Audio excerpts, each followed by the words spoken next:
Pois muito bem, estamos aqui de volta para a nossa terceira apostila. Hoje a gente vai falar de genocídio e eu venho com uma empolgação, assim, mas a gente vai falar de genocídio que não orna muito com a delicadeza e com a gravidade desse assunto. A gente vai falar especificamente, mas meu, eu sou empolgado, eu gosto de dar aula, eu gosto de ensinar, então você tem que perdoar a minha empolgação com o tema, que obviamente não se traduz em aprovação ao tema. A gente vai falar da Convenção para a Prevenção e Punição ao Crime de Genocídio, que é um item do seu edital aqui na nossa preparação para o concurso, desculpa, da Polícia Federal. A gente já está avançando, essa já é a nossa quarta aula. A primeira apostila teve 2 aulas, então essa é a quarta aula, mas a terceira apostila. Se você ainda não conhece o nosso curso, tem uma playlist aí que tem todas as aulas. A gente está avançando rapidamente. Tem os materiais no link na descrição, que são as questões, tanto as que a gente faz aqui, quanto mais questões ainda. Fazer questão é a coisa mais importante para passar em concurso, eu não canso de falar isso. Então, vem comigo que a gente vai estudar essa convenção do genocídio. Você já conhece nosso método aqui? A gente faz questão, questão, questão desde o começo. Ah, mas eu não entendo nada do assunto, eu não estudei. Cara, tenta responder, usa a sua intuição. Faz o que você faria na hora da prova, porra. Se você na hora da prova aparecesse uma pergunta que você não soubesse, o que você ia fazer? Você ia tentar entender, ia usar seus conhecimentos. Faça isso aqui. É importantíssimo para o concurseiro que você aprenda a lidar com questões que você não está 100% seguro ainda, ou mesmo de assuntos que você não viu. Dá para responder muita coisa sabendo pouca coisa, às vezes. Então, tenta responder, anota o que você errou, o que você acertou sem querer. A maior parte das nossas questões aqui são de VOF, mas tem algumas também de múltipla escolha, como você vai ver. E aí, nisso, você vai ter um aprendizado ativo, né? Você vai se convidando a, de fato, pensar sobre os assuntos, a entender seus erros, e não ficar aqui me ouvindo falar, lendo um texto. Isso não vai levar a nada, né? Então, vamos à nossa primeira pergunta. A Convenção sobre o Genocídio foi aprovada, né? Não foi aprovado.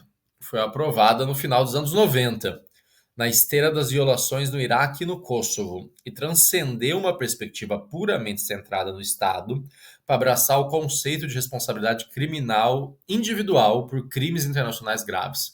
Pô, essa questão aqui é linda, né? Ela só tá. Já pensou na sua resposta? Pausa o vídeo aí se você tiver dúvida que eu vou falar, hein? Ela tá errada, mas ela é muito bonita. Ela tá errada no começo aqui, né? Ela não, a Convenção do Genocídio é bem mais antiga do que isso. Eu vou te explicar o momento histórico. Você nunca mais vai esquecer quando que surgiu esse negócio da Convenção do Genocídio. Não é no final dos anos 90. Isso aqui é depois da Segunda Guerra. Mas isso aqui é lindo. Transcendeu uma perspectiva puramente centrada no Estado para abraçar o conceito de responsabilidade criminal individual por crimes internacionais graves. Isso aqui é o seguinte, cara. A gente vai falar muito sobre isso no curso. Acho que a gente até já falou um pouco na outra aula. O direito internacional tradicional é muito baseado nas relações entre os estados, e quando esse direito internacional se torna um pouco mais voltado para as sanções, o que é difícil até hoje, né? Não existe um exército mundial, um governo internacional que vai lá e se alguém cometer alguma coisa absurda, se algum estado cometer alguma coisa absurda, vai lá e vai na força fazer com que ele pare de fazer isso, né? Depende muito de colaboração, depende muito de reciprocidade, sanções indiretas, tá? Mas isso não importa aqui. O que importa aqui é que sempre foi Estado com Estado. Então, o Estado faz a cagada, a gente vai lá e pune o Estado. A Convenção do Genocídio dá um passo muito interessante no caminho da responsabilização individual, ou genocida. E por que está errada essa questão? Né? Como eu disse, foi no final da Segunda Guerra. Vamos ver nosso gabaritinho aqui. Em 48. Por que em 48? O que teve na Segunda Guerra que fez o pessoal estar preocupado com o genocídio? O Holocausto. Né? Milhões de judeus foram mortos em câmeras de gás, em campos de concentração. E aquilo, imagina, era um mundo sem internet, era um mundo que as informações corriam muito mais devagar. Os aliados não tinham noção, os americanos, os soviéticos, né? Não tinham noção da gravidade do negócio. Nem os judeus que moravam nos Estados Unidos e que, obviamente, sabiam que existia perseguição aos judeus na Alemanha ou pelos nazistas nos países, nos territórios conquistados pelos nazistas, mas não tinha-se noção da gravidade, do tamanho do genocídio, né? Então, aqui surge a noção, surge inclusive a palavra genocídio, não existia antes.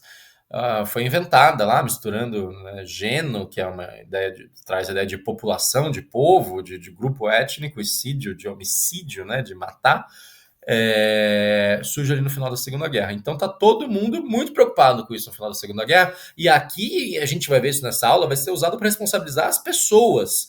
Vai ter a convenção de já tinha essa coisa meio no ar, né? A convenção do genocídio, a gente vai falar isso um pouco mais pra frente, ela é um pouco posterior ao Tribunal de Nuremberg, que foi um tribunal que foi criado só para julgar os nazistas, para julgar as pessoas que tinham cometido violações e julgar as pessoas foram condenadas à morte lá no Tribunal de Nuremberg, os nazistões lá, uns mais importantes, outros menos, mas aqui começa a coisa, a ideia de um tribunal penal internacional, que a gente vai ver onde que isso deu depois, inclusive não tão relativamente recentemente, tal, bem depois da convenção, mas é isso que você tem que saber. A convenção do genocídio é depois da Segunda Guerra, o Holocausto impactou muito, muito, muito isso aqui. Foi aprovada pela Assembleia das Nações Unidas, num momento que estava todo mundo horrorizado com isso. E é esse passo em direção à individualização das penas e não de culpar só os estados. É o direito internacional chegando às pessoas. Você pode ser condenado internacionalmente. Tá bom. Vamos fazer a questão número 2 aqui, que ela também acho que é bastante importante. Isso aqui, essas primeiras questões eu vou fazer a maioria com você, porque você tem que entender isso aqui muito bem. Antes da Convenção sobre o Genocídio, em 48, o direito internacional regulava principalmente as relações entre os estados, com estruturas limitadas para responsabilizar indivíduos por atrocidades em massa. Ao criminalizar explicitamente o genocídio e declará-lo um crime sob o direito internacional, a Convenção estabeleceu uma nova categoria de crime internacional. E aí, o que você acha, considerando o que a gente conversou? Cara, verdadeiro, né? Isso aí. Lindo, lindo isso aqui. A coisa tem que saber sobre a convenção. Criminalizou, o genocídio está explícito lá, é um crime. A gente vai falar um pouco. Tomar cuidado para não confundir com crime de guerra, com outras coisas aqui, mas a gente vai chegar lá.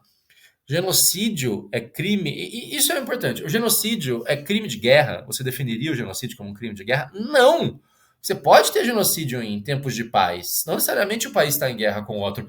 É muito possível que um país cometa genocídio dentro das suas fronteiras. Aquele país não está em guerra, ele não está matando. Ali no caso do Holocausto, coincidiu que a Alemanha nazista estava em guerra com os outros países, mas a Alemanha nazista poderia ter feito aquilo sem estar em guerra. E muitos casos de genocídio se dão com uma população minoritária dentro do país ali. Não tem ninguém que. Você não está matando um cara na fronteira que está lutando contra você. Você está matando pessoas de um grupo simplesmente porque elas são daquele grupo. Então não é um crime de guerra. Não necessariamente, pode ser durante uma guerra, mas não precisa acontecer. Pode acontecer durante um período de paz, tá bom? Isso aqui é importante, né? A gente já falou sobre isso, ou seja, é um crime de direito internacional, não precisa estar na legislação interna dos países. Um genocida pode ser perseguido penalmente, né? Pode ser responsabilizado, mesmo que o país onde ele esteja. A gente vai ver que na prática não é tão simples assim, mas em tese, mesmo o país, mesmo ele sendo um país que não tem genocídio, não tem previsão de genocídio na sua legislação, a gente pode usar a convenção e responsabilizar esse cara. Reconheceu que indivíduos podem ser responsabilizados, isso aqui a gente já falou, isso aqui é o tom da minha aula desde o começo aqui. Às vezes aparece isso em concurso, né? Ah, se for um líder estatal, como ele representa um estado, não esquece isso, vai preso também, entendeu? A gente vai ver aí que tem condenações. Eu quero evitar dar spoiler, né? Pra gente passar rápido as questões aqui também e discutir as coisas quando elas têm que ser discutidas. Mas tem muita condenação do Tribunal Penal Internacional lá, que a gente vai falar mais para frente, que é um organismo mais recente, bem depois dos anos 40 aqui, a gente vai falar sobre a criação dele, mas tem muito líder, muito presidente, coisas assim, que a gente vai inclusive falar de casos específicos sobre isso, mas acalme-se, acalme-se. E abriu caminho para a criação de tribunais internacionais penais. Ok, muito bonito. O genocídio é definido como um crime contra a humanidade. Muito bonito isso aqui também, né? Você chegar no bar lá que você frequenta e falar: você sabe o que o genocídio é? O genocídio é um crime contra a humanidade. Tá errado. Tá errado, tá falso. Não é. E aqui você tem que diferenciar, tá bom? Ele pode ser um crime contra a humanidade, mas ele não é a mesma coisa, coisas diferentes. Pode não ser também. Você tem que saber, cara, você tem que saber o que é um genocídio, o que é um crime de guerra, o que é um crime contra a humanidade, tá bom? São três coisas diferentes. E aqui parece que a gente está categorizando os horrores do mundo, e é categorizar os horrores do mundo, mas é importante para a gente entender a que se aplica cada convenção, a que se aplica cada tipo. São coisas diferentes, com convenções diferentes, com tratos diferentes no direito internacional e às vezes, inclusive, no direito interno dos países. Então, você tem que saber a definição das coisas, tá bom? Um genocídio, isso aqui é, é o que define o genocídio. A intenção específica de aniquilar um grupo, ou seja, destruir no todo ou em parte um grupo nacional, étnico, racial, religioso. Tem um grupo e você deliberadamente quer destruir aquele grupo, você quer acabar com aquele grupo. O Holocausto é o grande exemplo. Existe um grupo, os judeus, né, que é um grupo religioso, você poderia dizer que é um grupo étnico, hoje em dia é um grupo nacional, mas na época não era, né? E você quer acabar com eles. E aí a gente vai ver que não precisa ser necessariamente assassinato, tem outros, mas a intenção específica. Porque vamos falar do crime de guerra que você vai entender. O crime de guerra é uma violação, existem convenções, leis de guerra, né? Ou seja, limites do que pode ser feito. E aí, por exemplo, isso aqui vamos usar esse exemplo dos massacres das populações civis na Guerra do Vietnã.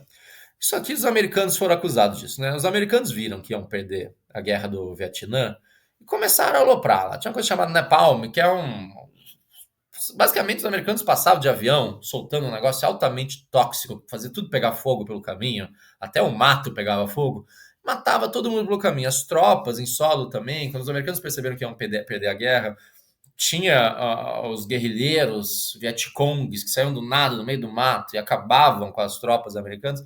Os americanos perderam completamente a mão do negócio, tiveram pouquíssima sensibilidade com as populações civis do Vietnã, e teve casos de massacre. Tem um caso famoso de massacre, em que pelo menos 400, 500 pessoas ali, que não tinha nada a ver com a história, mulher, criança e tal, foram massacrados pelo exército americano no Vietnã. Você vai dizer que os americanos tinham o propósito e deliberado, a intenção específica de acabar com os vietnamitas? Não, né? É difícil. A gente vai ver que isso aí dificulta um pouco provar o genocídio ou caracterizar o genocídio, porque a intenção específica é um negócio psicológico, né? É difícil provar que a pessoa quis uma coisa, né? Mas às vezes ela dá muitos sinais. No caso do Hitler é fácil, né? Mas não é razoável achar que os americanos queriam é, acabar com o Vietnã, acabar com a população total do Vietnã, que não existisse mais nenhum vietnamita no mundo. Vou te dar outro exemplo: o cerco de Leningrado. Tem muita discussão se foi crime de guerra ou não, tal. Eu acho que foi, e a maior parte da literatura vai achar que sim. Os nazistas lá, quando Hitler avançou para cima da Rússia, cercaram Leningrado, que hoje em dia chama São Petersburgo, uma cidade muito grande, deve ser a segunda, terceira maior cidade da Rússia. E ficaram, eu não sei quantos dias exatamente, mas foi longo, foi assim, acho que 2, 3 anos, se não me engano, 800, 900 dias, se não me engano. E cercaram Leningrado com a seguinte intenção: fazer a população morrer de fome, destruir aquela posição russa. Leningrado é uma cidade que fica perto da Europa, né? Ou seja, destruir aquele posto avançado russo, basicamente não deixando entrar comida, não deixando entrar suprimento, não deixando entrar combustível, não deixando entrar. Porra, muito frio Leningrado, né? Não deixava entrar nada que pudesse ajudar no aquecimento das casas, lenha, obviamente gás, nem pensar, carvão, enfim. Aí a pergunta é: isso era um genocídio? O Hitler nunca manifestou a intenção específica de acabar com o povo russo, de que não sobrasse nenhum russo. Foi um crime de guerra, um crime contra populações civis que não estavam engajadas diretamente na guerra, uma violência absolutamente desproporcional contra gente que não estava combatendo. Mas não dá para dizer cerco de Leningrado, genocídio. Hoje em dia, gosto de falar que de qualquer coisa é genocídio, tem que tomar cuidado com isso. A Hannah Arendt, que é uma grande pensadora, insuspeita, uma pessoa extraordinária. Se um dia você for ler, se um dia que você passar no concurso, leia um livro dela que chama Eichmann em Jerusalém, que é a história de um corno lá, que era um cara nazista, tal, que fugiu para a Argentina. Os judeus foram lá na Argentina, cataram esse cara, levaram para Jerusalém para ser julgado. Ela trata da banalidade do mal. Esse livro é lindo. E a Hannah Arendt, que era pensadora, filósofa, socióloga, tal, judia, a gente tem que tomar muito cuidado para não usar esses conceitos. Ela falava de autoritarismo, por exemplo, né? Todo mundo é autoritário, todo mundo é fascista, todo mundo é genocida. Se todo mundo é fascista, todo mundo, você diminui o peso. O fascismo é bem definido, né? A gente não está discutindo isso aqui, mas a gente está discutindo o genocídio é bem definido, existe uma definição precisa.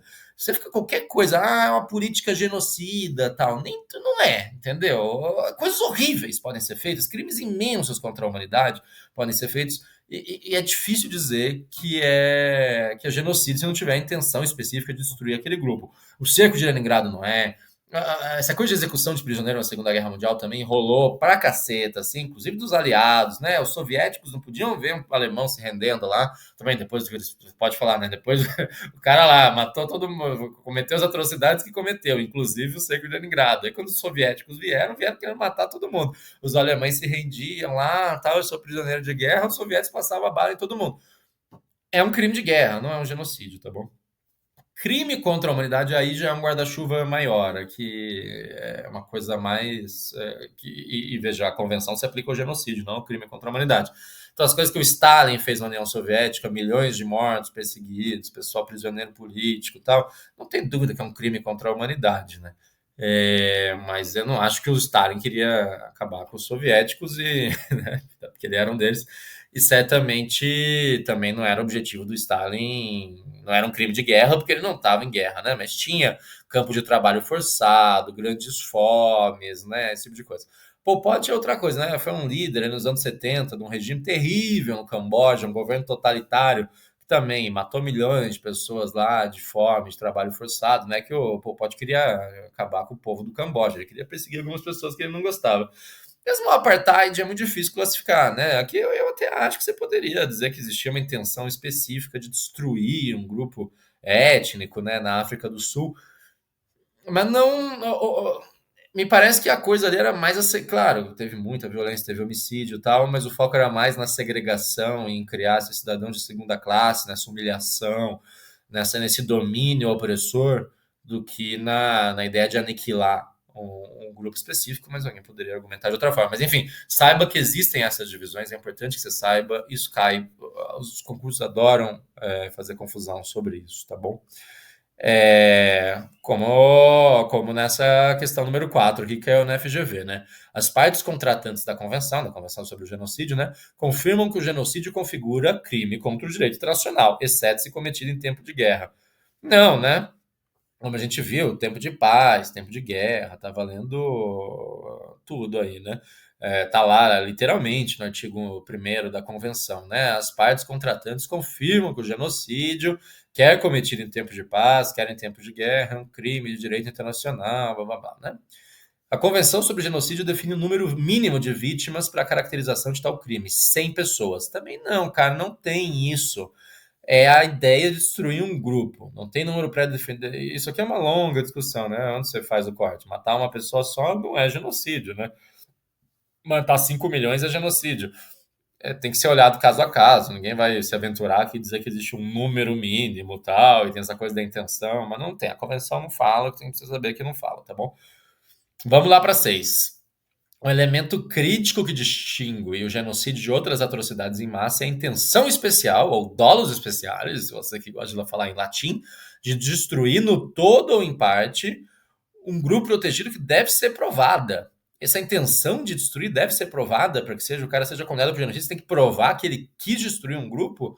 Tem que provar verdadeiro, por que pareça, o que é difícil, viu? Isso aqui representa um desafio probatório significativo para a aplicação da convenção. Em alguns casos é mais evidente, como no caso do Hitler e tal. Em outros, em geral, quem quer. Bom, mais ou menos. Eu ia falar quem quer cometer um genocídio não fala, quem quer cometer um genocídio muitas vezes fala, né? A 7 eu vou pular, tá bom? Pra gente. Depois você faz aí, pra gente ir direto na 8. Pô, tudo bem. Intenção de destruir um grupo. Mas o que é destruir um grupo, né? Porra, muita coisa pode passar por destruir um grupo. Eu não tenho dúvida que matar uma pessoa envolve um grau de destruição significativo. Mas, por exemplo, aliás, vamos na questão aqui que eu acho que a gente vai. Essa questão aqui eu acho muito legal porque ela resume, né? Tem uma dessas questões que não constitui genocídio, tá bom? A gente vai achar qual que não constitui. Letra A. Matar ou causar lesão grave, física ou mental, a membros de um grupo, como a eliminação direta, né? Mas, por exemplo, aqui é interessante. Causar lesão grave, física ou mental, é genocídio? Quer dizer, se eu pegar um determinado grupo, eu não, né? Se um idiota, alguém queira cometer uma atrocidade, pega um grupo lá, social, étnico, um grupo religioso, Mas eu não vou matar, eu só vou incapacitar essas pessoas. Isso é genocídio, você acha? É, letra B. Essa é uma questão muito difícil, tá bom? Se você nunca estudou esse negócio de genocídio, não se preocupe de não saber, mas tenta pensar comigo aqui, tenta achar uma resposta, depois você volta a isso, pega o PDF, estuda, tá bom? O concurso é isso, cara, é voltar nas coisas. Promover a assimilação cultural de um grupo por meio, por exemplo, da imposição de idioma oficial e políticas educacionais padronizadas.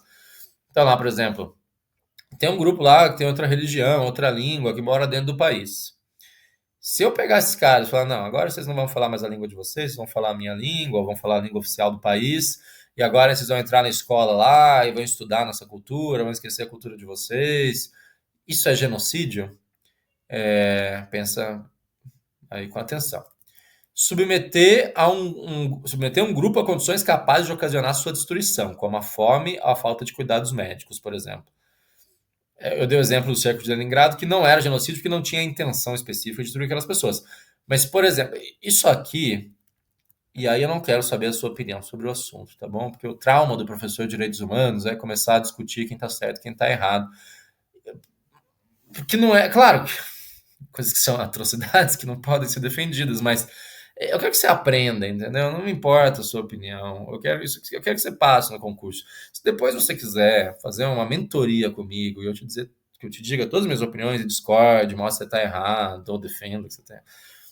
Mas eu quero dizer, todo esse preâmbulo aqui para dizer o seguinte: Israel é acusado disso, no caso da faixa de Gaza, né? O Israel não está matou bastante gente, mas Israel não está matando todas as pessoas da faixa de Gaza. Mas é acusado, por exemplo, de impedir o acesso de comida, de cuidados médicos, de fechar lá, né, botar a Gaza no cercadinho, e aquelas pessoas ficam numa condição em que elas, às vezes, muitas vezes não morrem diretamente pela ação militar, mas podem morrer de fome, né, ou falta de hospital, essas coisas. Isso pode ser considerado um genocídio, segundo a convenção? Pensa com carinho aí, a gente vai seguir para D. Adotar medidas destinadas a impedir nascimentos, como esterilização forçada. Então, eu não estou matando as pessoas, mas eu estou esterilizando elas porque elas não tenham filho e esse grupo. Eu vou adiantar para vocês, isso aqui é genocídio, tá? Isso aqui é óbvio, né? Se você esterilizar um grupo, você está destruindo aquele grupo. Você não está matando agora, mas em 50 anos aquele grupo, ou talvez até menos, aquele grupo não existe, está reduzido a grupos com uma população muito pequena, né? Então, a D não é a resposta, tá bom? E efetuar a transferência forçada de crianças do grupo, né, do grupo alvo, para um outro grupo. Você tira aquelas crianças lá e põe elas para ser criadas por outro, por um, né, um grupo que não é o que você quer, não é o que você está perseguindo. Isso é genocídio? Meu amigo. Difícil essa pergunta, né? O que você acha? Eu vou te dar um tempinho para você pensar e aí você me diz. Cara, a resposta aqui é a letra B, tá bom? Vamos lá, né? Matar ou causar lesão é genocídio, cara. Uma eliminação direta, não precisa nem falar, que é o holocausto e tal, e mesmo lesão grave, mesmo lesão mental, tá bom? Se você, de alguma maneira, torna essas pessoas incapazes de viver na sua plenitude por questões físicas ou mentais, o genocídio tá lá na. É violência, é agressão, seria estranho se a convenção não todo tipo de violência contra um grupo específico que causa algum tipo de marca, de chaga, pode ser caracterizado como genocídio, a gente vai ver embaixo, tá bom? A resposta, como eu disse, é a letra B. Isso aqui é horrível, é muito ruim, isso aqui já foi feito muito, inclusive em lugares que a gente não imagina muito, ou não pensa muito quando a gente fala nessa assimilação. Vou te dar um exemplo. A França, ali no século XIX, século XX, fez uma política de unidade. A França, a ideia da França como país relativamente jovem, assim, nessa identidade nacional francesa. Tinha vários dialetos, você poderia chamar de línguas regionais na França, o bretão, o basco, o córnico, sei lá, o alsaciano, que é na Alsácia, em direção à Alemanha. Todos os países europeus do século XIX, até hoje, ainda tem muito lugar que fala dialeto, na Alemanha, na Itália. Se você falar com as nonas lá na Itália, em Nápoles, na Sicília, mesmo no norte, no Vêneto, as nonas lá falam tudo dialeto, conversa entre os velhos conversam entre eles em dialeto. essa coisa do mundo, né, unificado, isso é muito mundo de massa, assim, é muito mediado, tanto por esforços estatais deliberados para isso, quanto pela televisão, pela comunicação do século XX. Até pouco tempo atrás, a Europa era um amontoadinho de povos ali que falavam línguas diferentes, que tinham identidades culturais muito regionais. E a França meteu uma educação obrigatória agora, todo mundo vai ter que falar francês, quem falar dialeto na escola vai ser punido, tal, a gente vai criar uma identidade francesa, tal. Isso não é bem um genocídio, né? Mesmo no Brasil rolou uma imposição do português, né, como língua.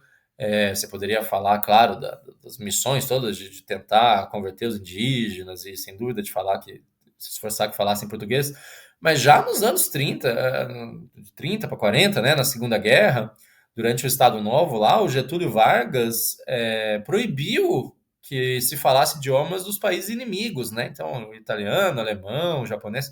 Você tem avô italiano, alemão, alguma coisa, provavelmente esse cara foi bisavô, talvez não sei a sua idade, né?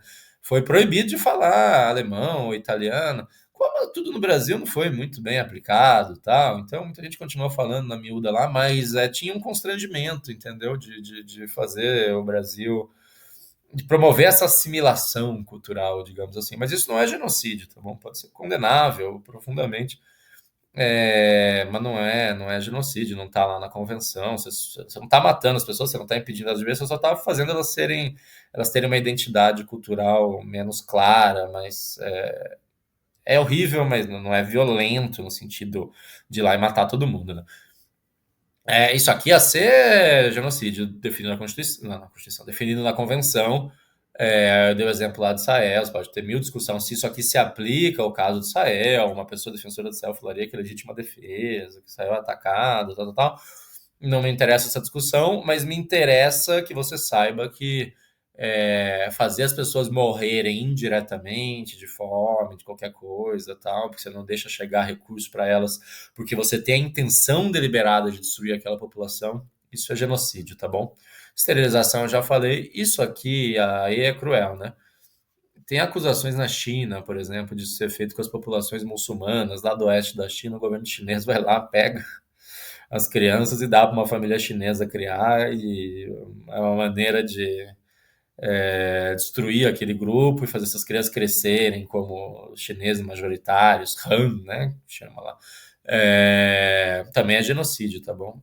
Pegar a criança. Isso aqui, não sei se muito como política nazista, eu também não sou tão especialista em Segunda Guerra assim, mas em algum grau aconteceu na Segunda Guerra, tá bom? De crianças ali, judias, tal, acabarem sendo colocadas em famílias. Isso aqui é horrível e é uma das coisas mais asquerosas, né, que você pode fazer, tirar uma criança de uma família, de uma mãe, de um pai. É menos raro do que a gente talvez imagine. Isso que já aconteceu muito na história da humanidade, tá bom?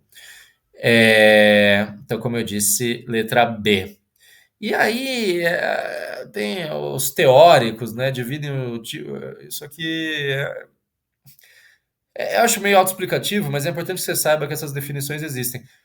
Genocídio físico e genocídio biológico. Ou seja, genocídio físico, vai matar o cara, causar uma lesão grave, né? Essa coisa de submeter o grupo a condições de existência capazes de ocasionar a sua destruição, tipo, não deixar chegar comida, tal. Isso é o genocídio físico.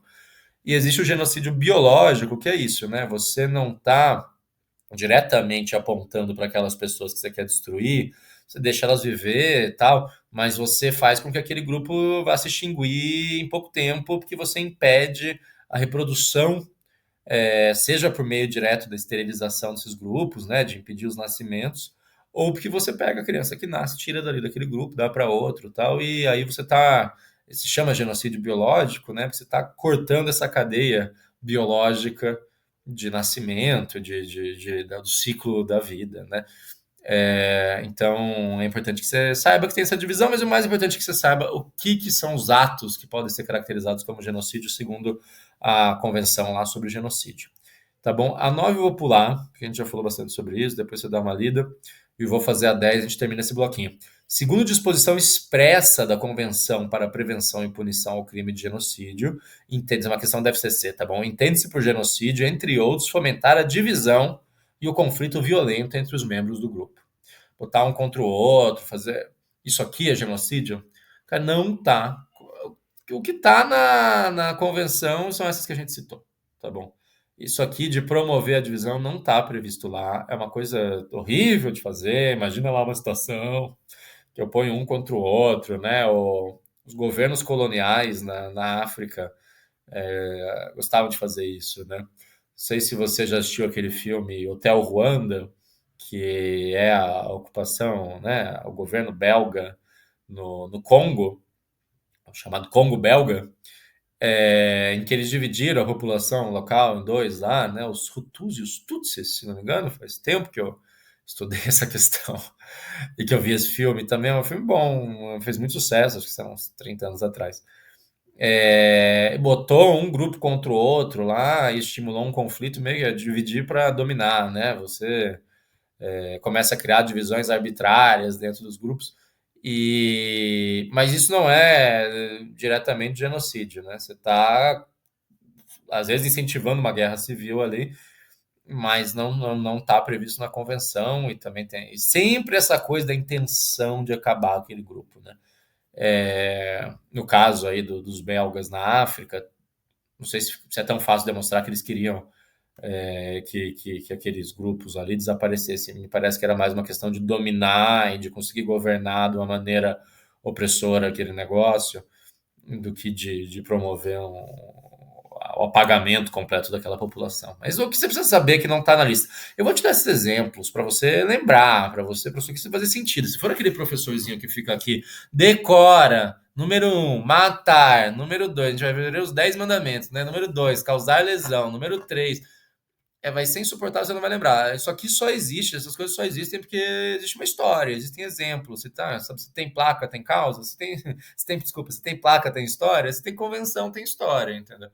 E é importante que você saiba. Então, põe na sua cabeça o que é genocídio, volta para essas questões, matar, causar lesão, essa coisa das condições de existência capaz de causar a destruição do grupo, impedir nascimento, transferência de criança, essas são as coisas centrais, tá bom?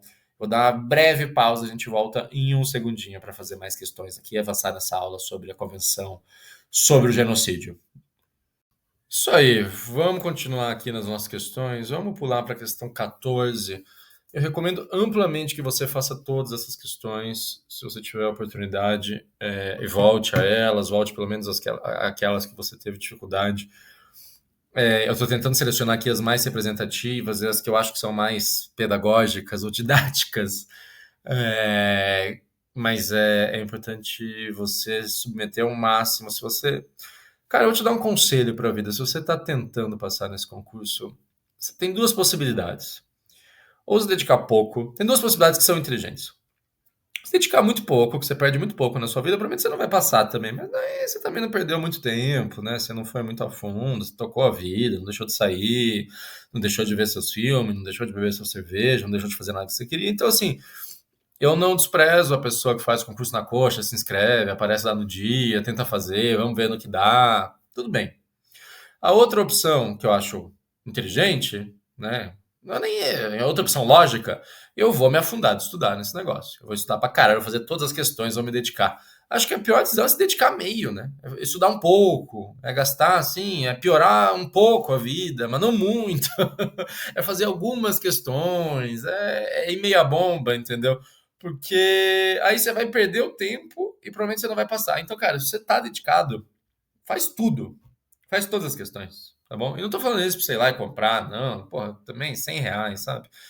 É para você passar, cara. Você joga. Eu conheci muita gente que passou em concurso. Muita gente que passou em concurso. Claro que inteligência ajuda, mas dedicação é muito mais importante. Muito mais importante. Eu conheci muita gente que nem era assim tão brilhante. Isso é um jeito educado de falar que a pessoa talvez fosse até meio limitada, mas a pessoa, porra, se dedicou, cara. Se dedicou. Força de vontade, perseverança, tal. Faz tudo que você puder, tá bom? Vamos fazer a 14 aqui, depois do meu discursinho de autoajuda, de coach ridículo aqui. 14.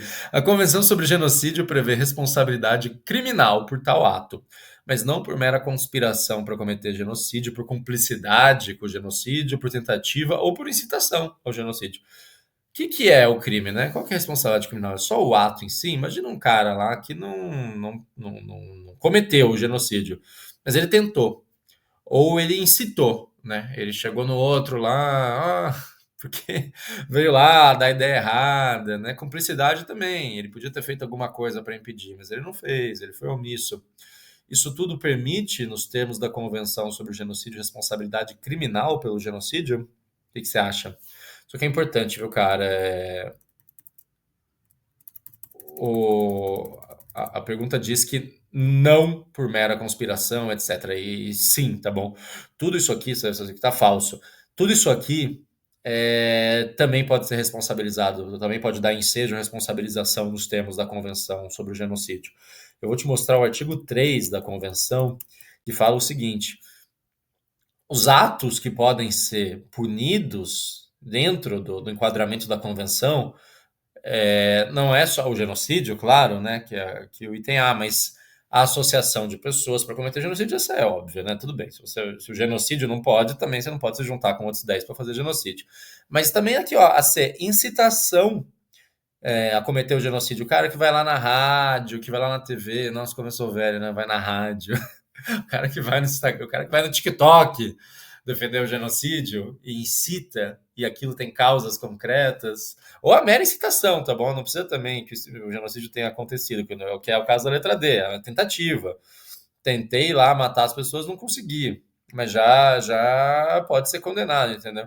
A cumplicidade também é a mesma coisa. Então, assim, tem em mente que a convenção, ela não é só para punição do, apesar dela chamar Convenção para Prevenção e Punição do Crime de Genocídio, se você quisesse um nome, e todo mundo chama de Convenção sobre o Genocídio porque já é muito longo, né? Se você quisesse um nome maior ainda, você poderia chamar de Convenção para a Prevenção e Punição do Crime de Genocídio e incitação, tentativa e cumplicidade. Ia ser a CPPCGITC, tá bom? Tem esse em mente, isso aí pode ser cobrado, tá bom? Eu vou dar um pequeno salto aqui. Isso aqui cai muito, tá bom? Se você fizer as questões, você vai ver. Tem a questão 15, 16, essas coisas. Tentativa FGV aqui, incitação, não será punida. Vamos para 18. Isso que é importante você saber, tá bom? Porque, embora tem duas maneiras da banca cobrar isso, a gente não sabe como vai ser cobrado. Se ela for muito, sim, mais trouxinha, o que eu não acho, porque é uma instituição super importante, a prova tende a ser encardida, tá bom? A Sebrasp também não é uma banca das mais tranquilas, tal, né? Mas pode ser que eles cobrem só a literalidade, por exemplo, isso que a gente estava falando agora, de sim, citação, isso aí é literalidade, isso aí tá lá, você tem que saber, tá escrito, ipsis literis e tal. Mas se eles forem um pouco mais sofisticados, eles podem perguntar, que nem a FGV perguntou aqui. No Brasil, a Convenção sobre Genocídio foi aprovada por decreto legislativo, mas ainda não foi promulgada. Isso é verdadeiro ou falso?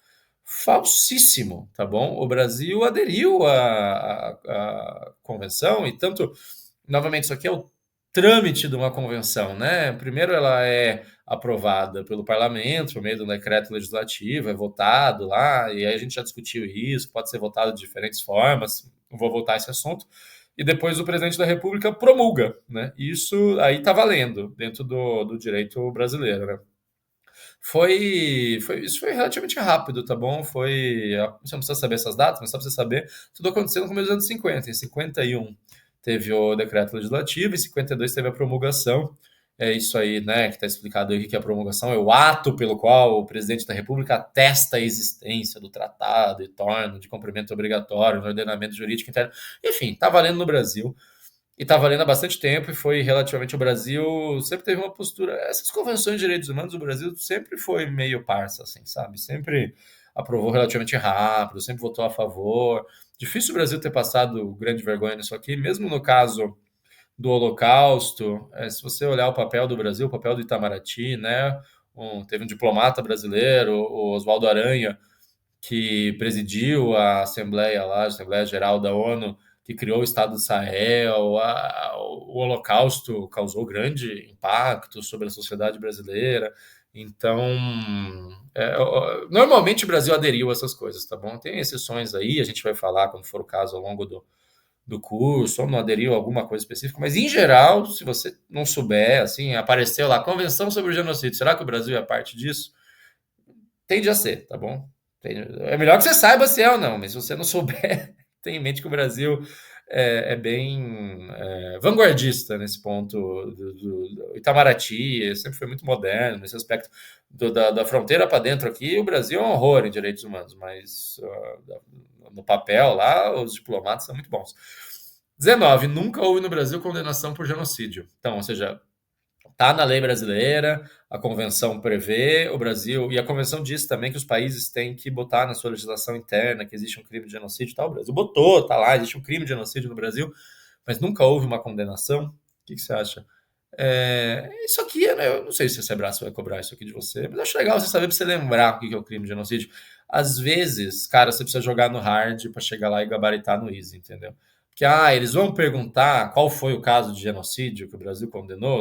Vou adiantar que já teve, tá falso isso aqui, tá bom? O Brasil já condenou gente por crime de genocídio, eu vou contar qual foi o caso. Eles vão perguntar para você qual foi o caso em que houve condenação por crime de genocídio no Brasil? Não vão perguntar, mas se você souber esse tipo de coisa, na sua cabeça vai estar muito mais claro o que é o crime de genocídio, como é que funciona, né? O que é o genocídio. É isso, cara. Às vezes, para fazer o gol de barriga, você tem que saber driblar, entendeu? Mesmo que você não use. Teve condenação, e aqui é interessante, né? Foi os Yanomami, nos anos 90, lá em Roraima. Os Yanomami, coitados, né? De todos os grupos indígenas brasileiros, acho que os Yanomami estão seriamente ali. Se você fosse fazer um ranking daqueles que têm condições mais complicadas, mais desafiadoras ou mais traumáticas de existência, os Yanomami estão bem no alto desse ranking, né? Muito problema com garimpo, um pouco de invasão de terra, com fome, com intoxicação por mercúrio. Teve toda essa situação dos Yanomami uns anos atrás, subnutrição, é terrível, assim, né?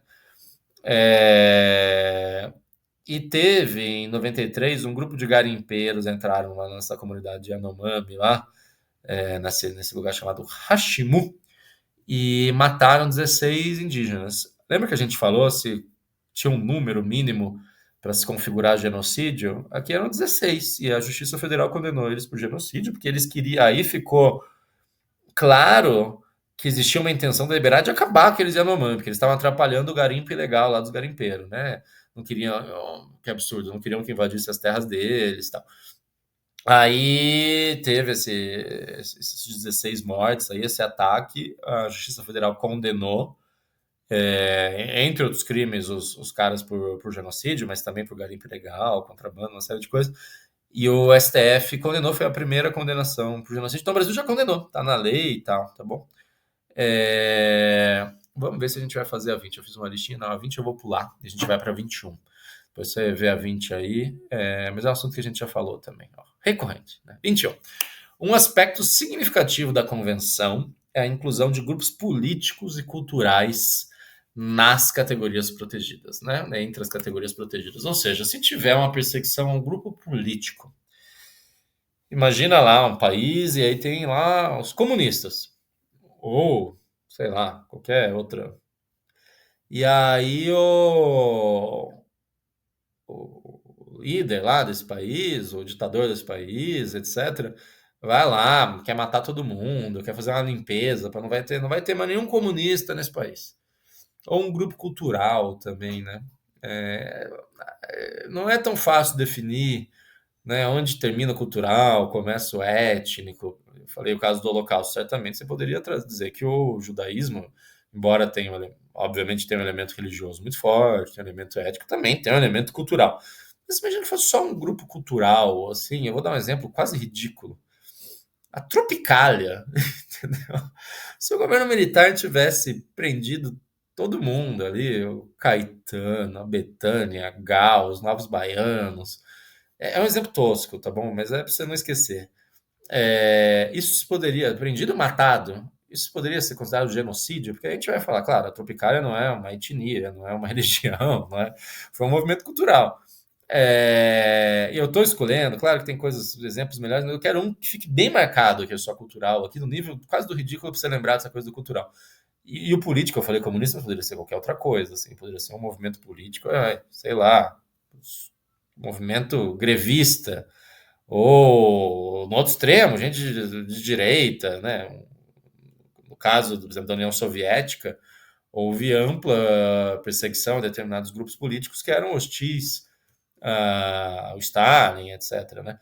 É, é genocídio? Depois que eu te dei o exemplo aqui da Tropicália, ficou mais ridículo, deu a perceber, mas é pra você lembrar. Não é, tá bom? Não é. Isso aqui é muito interessante. A convenção fala isso, grupo nacional, né, que é fácil de definir, né? Então, assim, você tem lá dentro do seu território, sei lá, imagina aqui no Brasil, a gente começa, um ditador que por algum motivo tem uma grande hostilidade com os chineses e começa a perseguir as populações de chineses ou descendentes de chineses ou pessoas que falam chinês no Brasil e tal, né? Étnico também, racial, super racial é muito fácil de entender, né? Religioso também é muito bem marcado. São essas coisas que a convenção fala. Mas por que que não botaram um grupo político? Isso aí chegou a ser debatido durante a elaboração da convenção, tá bom? Mas foi retirado. Aí é o seguinte: primeira coisa cultural. Tem ataques a expressões culturais. Eu falei aqui, o cara que odiava a Tropicália queria acabar com a música da Tropicália e tal, né? Acabar com o Caetano Veloso. Mas, por exemplo, a língua é um monumento histórico, isso pode ser visto como. A língua muitas vezes está associada, obviamente, a um grupo étnico, né? A um grupo nacional. Mas imagina se tivesse uma língua que não tivesse associada, né? Que fosse uma língua que as pessoas falassem meramente, mas que não fosse ligada a nenhum grupo. Destruir essa língua, impedir que as pessoas falassem essa língua por si só seria genocídio? Não, né? Monumento histórico e tal. Então, teve muita. Ao longo do século XX teve muita perseguição cultural, né? Essa coisa que eu falei na França, por exemplo, de não deixar as pessoas falarem a língua. Existia um medo dos países que isso fosse percebido como genocídio, eles não queriam ser vistos como genocidas. Mas o mais importante aqui não é nem essa questão da perseguição cultural, mas sim a perseguição política, tá bom? Porque aí você tem que pensar na União Soviética, né? A União Soviética tinha dois grupos dois tipos de perseguição que você poderia dizer que aconteciam na União Soviética, né? Ou uma perseguição política, isso que eram os inimigos do povo, né? Então, o cara era mandado para campo de concentração, o cara que era visto como um pouco alinhado ao partido, ou ao cara que tinha poder na ocasião, etc. Mas também tinha um projeto de assimilação cultural dos países do bloco soviético, né? Então, ali, por exemplo, Moscou tinha todo o interesse em pôr a língua russa, mandava tornar todo mundo soviético, né? Fazer com que essas identidades nacionais deixassem de existir. Então, mandava um monte de russo lá para esses países, tipo a Polônia, a Tchecoslováquia, sei lá onde, para eles se misturarem na população. Um monte de propaganda, educação muito controlada, tal. Você poderia falar que aqui tinha o elemento de grupo nacional, né? Embora a União Soviética diria que todo mundo aqui é soviético, né? As nacionalidades, não sei se o Stalin reconheceria os ucranianos ou os húngaros como sendo parte de um grupo nacional. Mas existia essa grande preocupação, principalmente do bloco ali soviético, de que qualquer coisa relacionada com diminuir ou diminuir a identidade cultural de algum grupo, né? E essa coisa soviética de querer controlar a cultura muito, então a música tem que ser a música aprovada pelo partido, a arte é a arte do partido, o teatro é o teatro do partido, até o cinema é estatal, né? E isso, de certa forma, é uma destruição cultural, destruição da liberdade cultural. E a perseguição política, então, nem se fala. Então, assim, não é genocídio. O que o Brasil, o que a ditadura militar fez no Araguaia, que foi basicamente ir lá e matar todo mundo, que tinha um projeto político, né? O PCdoB, a gente já falou do caso do Araguaia, né? Da guerrilha do Araguaia. A ditadura militar massacrou aquilo lá, matou um monte de gente e tal. Isso poderia ser considerado um genocídio? Nos termos da Convenção sobre Genocídio, não, tá bom? Porque era um grupo político. As pessoas que estavam no Araguaia eram unidas por uma visão de mundo, por uma filiação política, a um partido, a uma ideologia, mas não por uma etnia, por uma religião, por qualquer coisa assim. Então não é genocídio, tá bom? Isso aqui eu acho que é legal você saber, até para você guardar no seu coração essa coisa do grupo nacional, étnico, racial ou religioso, senão não é genocídio. Tá bom? Essa foi a 21 e eu vou pular a 22, a gente vai para 23. para a gente andar um pouco isso aqui, tá bom? O genocídio não será considerado. Isso aqui é super importante. Isso aqui é a literalidade da convenção. Cara, eu apostaria que eles poderiam te perguntar isso aqui. Tá bom? Tem muito a ver com questões envolvendo direito. A FGV perguntou, é um negócio que está lá, literal, na convenção. Você poderia até falar que, né, as questões mais envolvendo o Brasil, mas isso aqui é a letra da convenção. Eu não vou falar que é a letra da lei, porque não é lei, mas é a letra da convenção. O genocídio não será considerado, e não é, talvez você não entenda na primeira leitura, mas vamos junto que eu vou te explicar.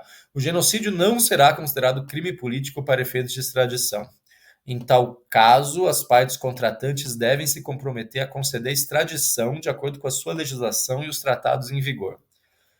O cerne da coisa aqui, o genocídio é um crime político para efeitos de tradição, de extradição, desculpa. O que ele está querendo perguntar? Qual que é a história aqui, né? Muitos países se recusam, o Brasil inclusive, a extraditar pessoas por crimes políticos. Então o Brasil tem lá um acordo de extradição com um determinado país. Vamos chutar lá com a França, tá bom? E então o acordo é o seguinte: o que é um acordo de extradição, né?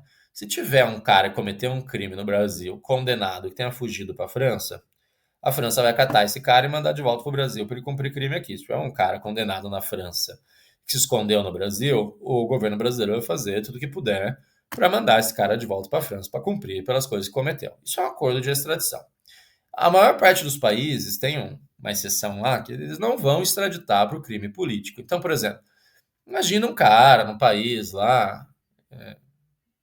Um exemplo concreto é o seguinte: Cuba. O cara é perseguido pelo regime, fugiu de Cuba. Aí, se você gosta de Cuba, se você não gosta de Cuba, novamente, não me interessa. Eu te dou um exemplo para você passar no concurso. Se você quiser, eu te dou um outro exemplo aí que você vai gostar. Ou não vai gostar, enfim. Mas vamos pensar em Cuba. Esquece se você gosta do Fidel Castro ou não. O cara fugiu de Cuba e conseguiu elementos suficientes para comprovar que ele fugiu porque ele é perseguido por se opor ao regime e que ele vai ser preso lá. Ele foi a condenação dele lá em Cuba, a condenação pela qual o governo cubano pede a extradição dele, é uma condenação atrelada a um crime de opinião, por exemplo. Ele foi lá e disse que está na hora de Cuba virar uma democracia, escreveu um artigo, distribuiu panfleto acusando o governo de Cuba de alguma coisa, foi condenado à prisão, conseguiu de um jeito fugir para o Brasil, está aqui. Esse cara não vai ser extraditado, mesmo que o Brasil tenha um acordo eventualmente de extradição com o governo cubano, para falar a verdade, eu não sei se tem. Porque é um crime político. Aí é o seguinte, o genocídio. Imagina um cara que cometeu um genocídio em outro país, foi condenado, foge para o Brasil. E o Brasil tem um acordo de extradição com esse país. Tem que mandar esse cara de volta para lá. Esse cara vai alegar, não, mas é um crime político. Vocês não podem me extraditar. Não, tá bom? O genocídio não é um crime político. Ou pelo menos para efeitos de extradição. Eu acho que não é um crime político em nenhum caso, mas o Brasil vai extraditar, tá bom? Esse cara. Isso está previsto na convenção. Então, isso aqui é verdadeiro. O genocídio não será considerado um crime político a efeito de extradição. Se o cara tiver um caso lá que tem que extraditar o cara, vai extraditar esse genocida, tá bom? Não vai deixar. Aqui está explicado exatamente isso que eu falei. Remove o obstáculo do crime político para extradição de genocidas, etc. Tá bom? O cara não pode usar o argumento de que as suas ações foram políticas para escapar da justiça em outro país, tá bom? A 24, eu vou fazer essa coisa que provavelmente você odeia que eu faça, que é pular, a gente vai para 25, 26 e 27, tá bom? Mas ela é parecida aqui, não é muito difícil. 25. As controvérsias. Isso aqui eu vou passar relativamente rápido, mas é importante que você saiba que exista isso, né? Tem lá a Convenção sobre o Genocídio. Tem a Convenção. E se algum país não cumprir? Né? O que acontece? Ou se alguém não cumprir? Por exemplo, o país se compromete a processar e punir as pessoas que cometeram o crime de genocídio dentro dos seus territórios. Eu citei o exemplo dos madeireiros, não, dos garimpeiros ilegais lá na terra Yanomami. Imagina que o Brasil não tivesse feito nada. Não vamos processar, deixa isso aí, deixa do jeito que está, mas o Brasil é parte da convenção. E aí, o que acontece, né? Como que resolve isso? Então vamos lá, 25. As controvérsias entre os Estados partes relativas à interpretação, aplicação ou execução da Convenção sobre o Genocídio serão submetidas ao Conselho de Segurança da ONU. Então, se o Brasil deixar rolar o genocídio, não tiver lei sobre isso, se tiver lei não cumprir, quer dizer, se o Brasil não executar o que está previsto, combinado na Convenção sobre o Genocídio, alguém pode ir lá no Conselho de Segurança da ONU e falar, ó, o Brasilzão lá não está dando bola para esse negócio, e o Conselho de Segurança vai tomar uma decisão. A gente já viu, por exemplo, que o Conselho de Segurança pode estabelecer sanções contra os países. Ou seja, o Conselho de Segurança poderia determinar alguma sanção contra o Brasil. Isso é verdadeiro ou falso? Não é o Conselho de Segurança, tá bom? Quem resolve isso é a Corte Internacional de Justiça, que é uma Corte Internacional. Não é nosso objetivo aqui dar um grande desenho, mas é importante que você saiba que existe uma Corte Internacional de Justiça, né, que muitas convenções remetem as suas disputas, os seus problemas à Corte Nacional de Justiça. E aí a corte vai decidir. E eventualmente a corte vai dizer que o Brasil é culpado, tá bom? Vamos, para você entender um pouco melhor, vamos fazer a 26 e a 27, que eu acho que elas explicam bem o papel da Corte Nacional de Justiça, como é que funciona a Corte Internacional de Justiça. 26. A Corte Internacional de Justiça é um tribunal criminal e, portanto, tem jurisdição para processar indivíduos. O que você acha? Não, não, não, tá bom? A gente vai ver que existe falso. A Corte Internacional de Justiça, ela reconhece, isso eu queria, reconhece a responsabilidade de um Estado.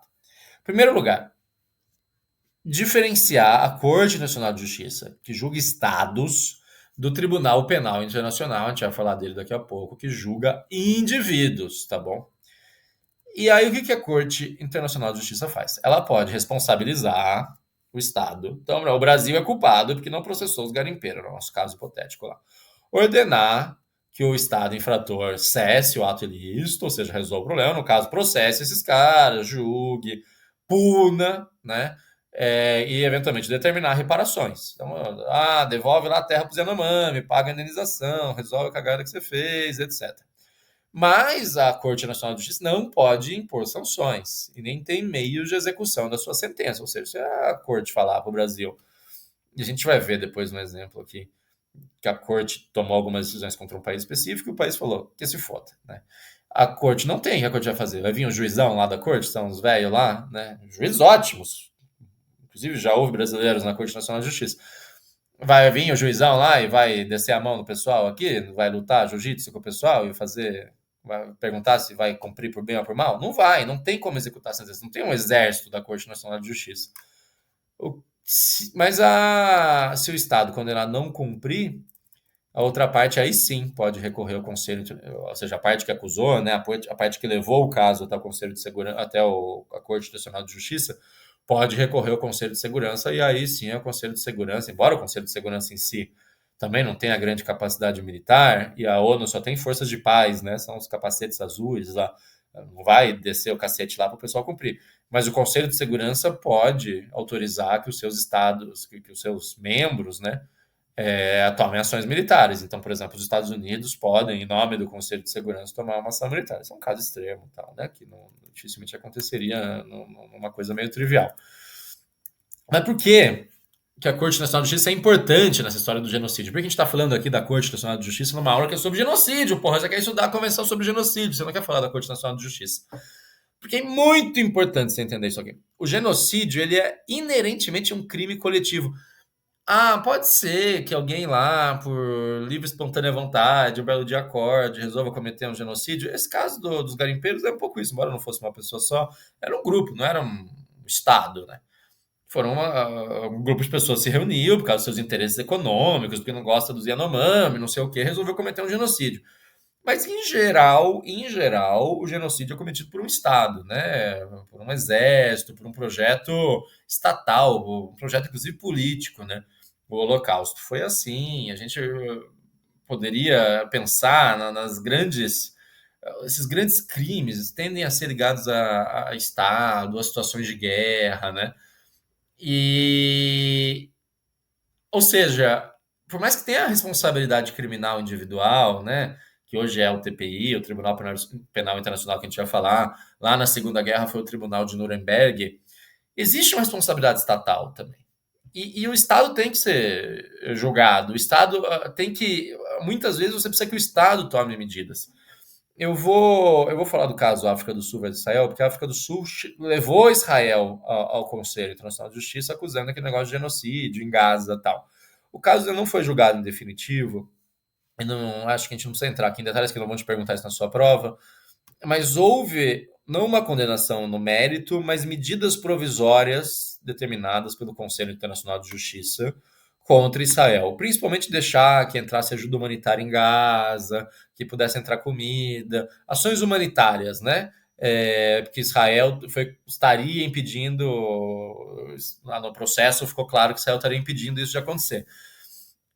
Israel não cumpriu, tal, disse que não era bem isso, tem nada a ver, e o negócio, como a gente disse, o Conselho Internacional de Justiça não tem grande capacidade de impor suas decisões, mas aqui, veja, aqui existe uma responsabilidade, se for o caso, do Estado de Israel, não é uma pessoa só, não adianta você só punir. Se Israel estiver cometendo um genocídio na faixa de Gaza, você tem que ter um mecanismo de constranger o Estado de Israel a parar de fazer isso, e não apenas a condenar as pessoas, pega lá o Netanyahu e manda ele para a cadeia. Existe essa possibilidade no Tribunal Penal Internacional, mas você precisa de uma força que faça com que os estados cessem também as suas ações genocidas, tá bom? E, em tese, esse sistema funciona assim. Corte Nacional de Justiça vai ter uma decisão, se não for cumprida, Conselho de pode ser, que no caso a África do Sul pode levar o caso ao Conselho de Segurança da ONU, aí tem todo aquele problema, os países vetam, etc, né? Mas essa é a estrutura que se desenha. O que você precisa saber aqui é complexo, é difícil, mas põe na sua cabeça.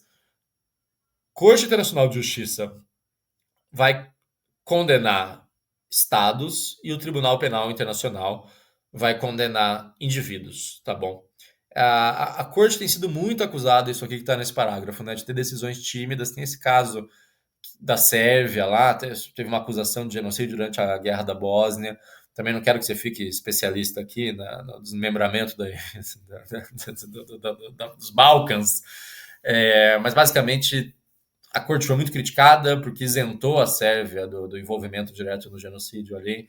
As decisões da corte, em geral, porque é difícil também provar essa coisa da intenção genocida, etc. Mas o que você precisa saber é isso: a corte para os estados e o Tribunal Penal Internacional para os indivíduos. E existem grandes limitações de endorsement, como diz em inglês, ou seja, de aplicabilidade, de fazer os estados cumprirem as decisões, que é essa limitação que a gente está discutindo aqui do direito internacional.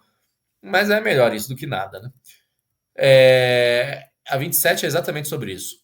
A Corte Internacional de Justiça pode emitir uma sentença determinando que um Estado cesse uma prática ilícita, não repita o ato ou repare os danos. A Corte, porém, não tem força policial e depende da colaboração dos Estados ou, eventualmente, do Conselho de Segurança da ONU para impor suas decisões caso elas sejam ignoradas. Perfeito, né? Foi exatamente isso que a gente viu, que a gente já conversou.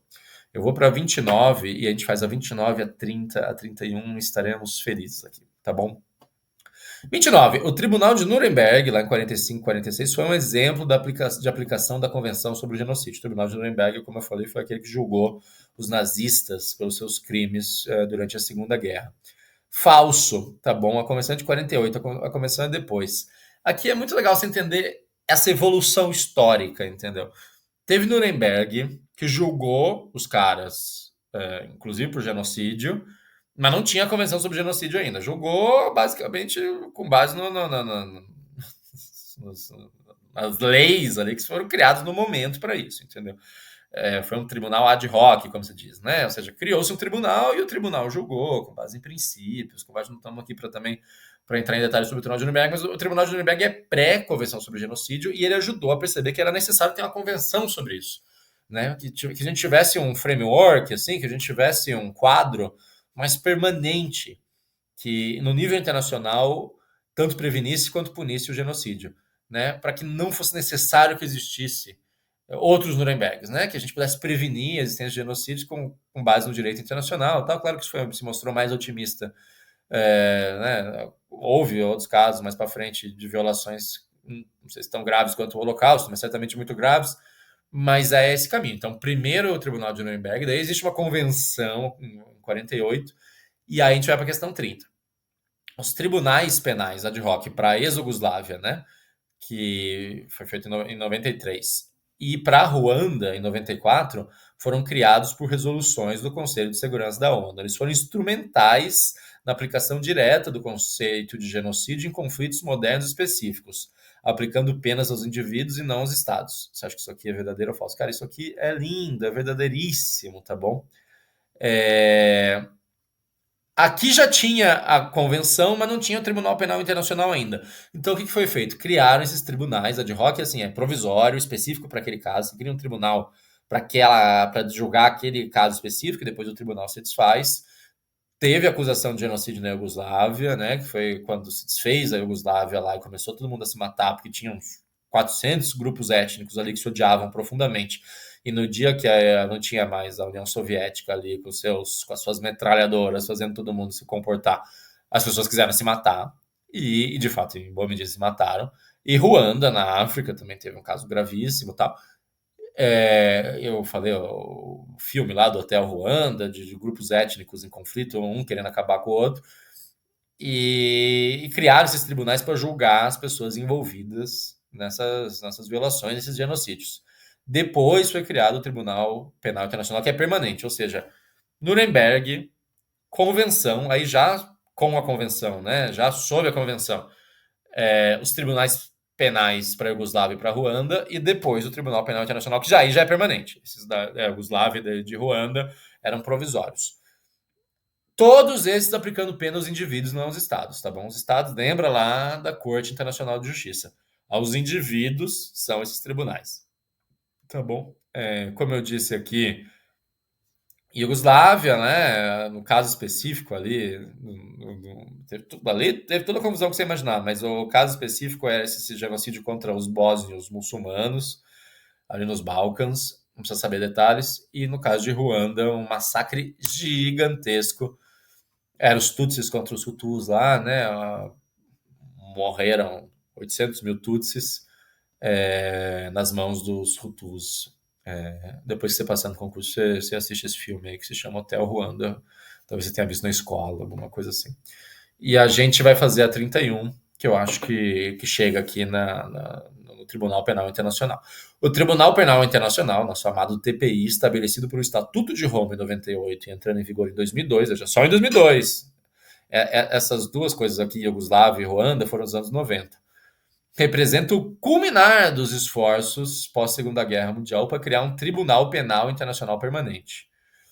O TPI possui jurisdição sobre os crimes mais graves de preocupação internacional, inclusive o genocídio. Muito bonitinho, né?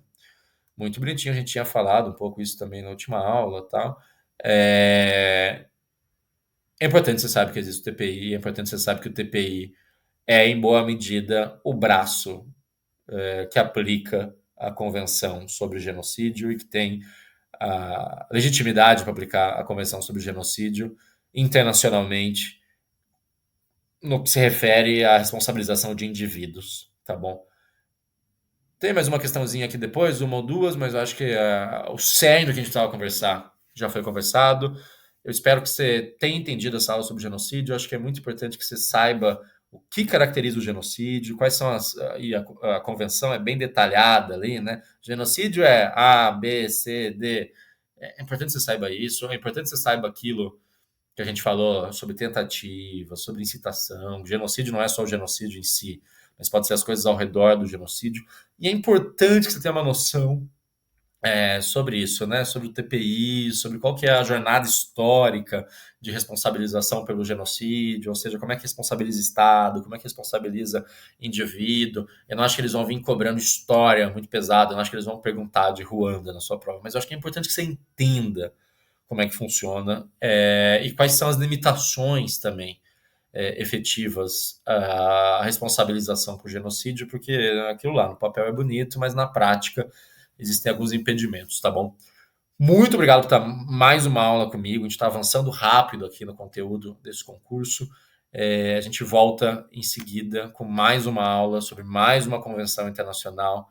E a gente segue avançando nas questões e eu te convido a fazer muitas questões e a se desafiar e a sentar em casa e também isso que eu falei do aprendizado ativo, né? Tenta responder, tenta fazer, anota o que você errou, faz um caderninho de erro, salva isso em algum lugar para você voltar, que você vai passar nessa porra se você vai ser policial federal, tá bom? Valeu, cara. Ô, moça. Até a próxima aula, muito em breve. Um abraço.